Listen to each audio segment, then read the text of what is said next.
What up, athletes? Whoop, whoop. All right, we are on, I don't know, Sine and Cosine. This is being filmed for a live studio audience. I don't know, they're right behind me paying attention going, what did he just do? I don't know, it's something I do. All right, we're talking about sine and cosine. We've already done tangent. Now let's break out SOHCAHTOA. SOHCAHTOA. We call it SO because it's dealing with sine, and sine is opposite over hypotenuse, the OH, right? And cosine is the C because it's the C for cosine, and adjacent over hypotenuse is the ratio. And tangent we did last time, and it is the opposite over adjacent. So we're going to get that going on. Basically, you got to find, now we're going to have to play a little bit of a math detective. You're going to need to find what you have and then pick which one of these three ratios to use to solve, and you're going to need a calculator. You just are. Unless you're some kind of mad genius, then maybe, but I'm not. So there's that. You're doing the odds, all the odds. There's 6 pages here, and you're going to do odds. I'm doing a lot of the evens, and then I'll leave some of the evens for you to practice if you so desire. So I'm going to treat this like 1, 2, 3, 4, so I'm going to be doing B. Let's look at B.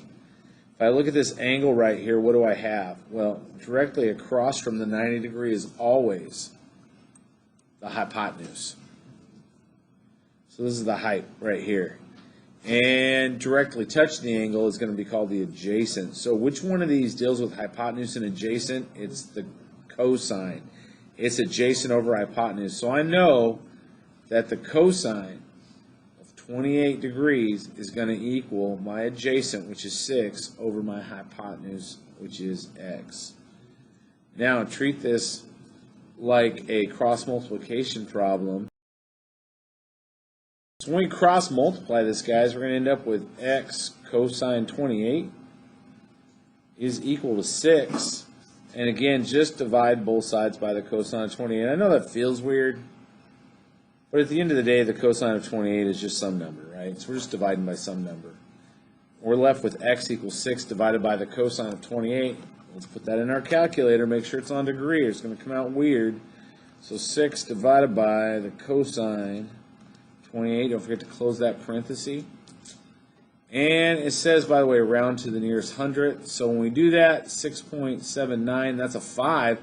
It's going to make it round up, so this is going to be 6.80. So x is approximately 6.80. And I'm going to put 80 since we're rounding to the hundredths, and that's where it rounded up to. Significant figures and all that. Okay, so that told us to use the cosine. Let's look at this next one right here. We have an angle. Again, I have a hypotenuse, right? This is my hype right here, directly across from the 90 degree. And we see that the other leg they gave me is across from the angle, so that's my opposite leg. Which one of these deals with opposite and hypotenuse? Well, I see opposite here, but it's adjacent. No opposite there. I see hypotenuse, but this has opposite and hypotenuse, so it's sine. So I know that the sine of 50 degrees is equal to my opposite, which is 123. It's why it's always good to label it all over the hypotenuse of x.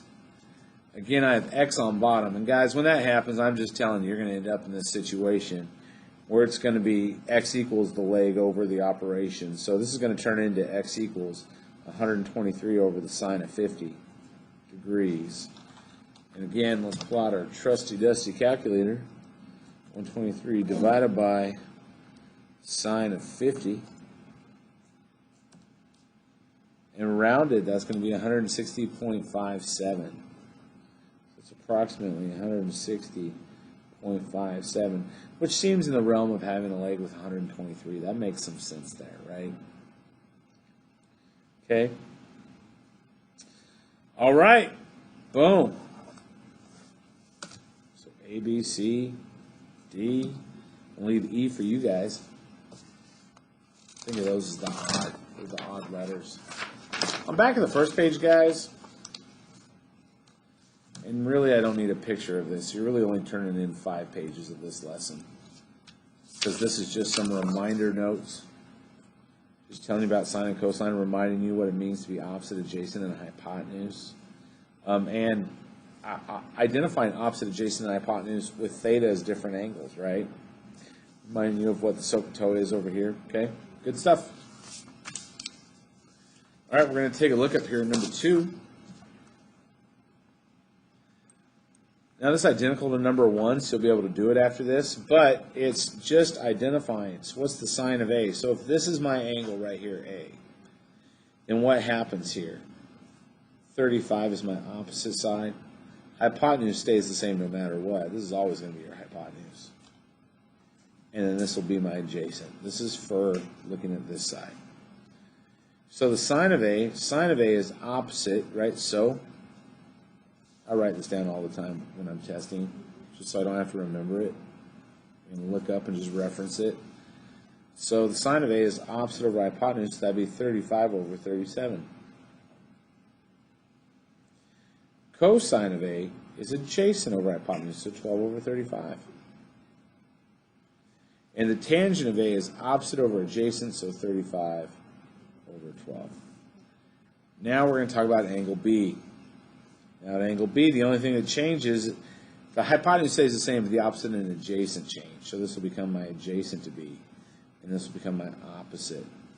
So since sine is opposite over hypotenuse, it's going to be 12 over 37. Cosine is adjacent over hypotenuse, so 35 over 37. Notice what happened here, guys. These just switched places between the two. The sine A is the cosine B. Cosine A is equal to sine B. There are some, and we'll use that later on in life for some substitutions. And then tangent of B is simply my opposite, which is 12 over my adjacent of 35. So what happens here is it's just the reciprocal of the tangent of A. Okay, good stuff. I'm not really going to work these out for you guys. Just need to plug these in your calculator. Nothing challenging there. Let's just do like one more, maybe a couple more. Then we'll call it good. So when I'm looking at 7 here, what do we got?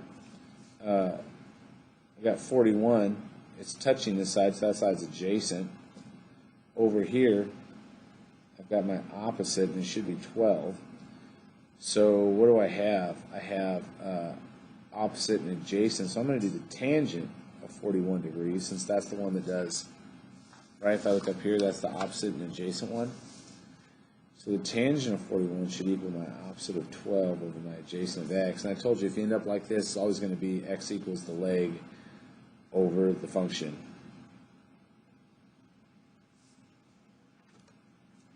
And we'll just round it to the nearest hundredth like we've been doing. So this is 12 divided by the tangent of 41. Boom, approximately 13.80.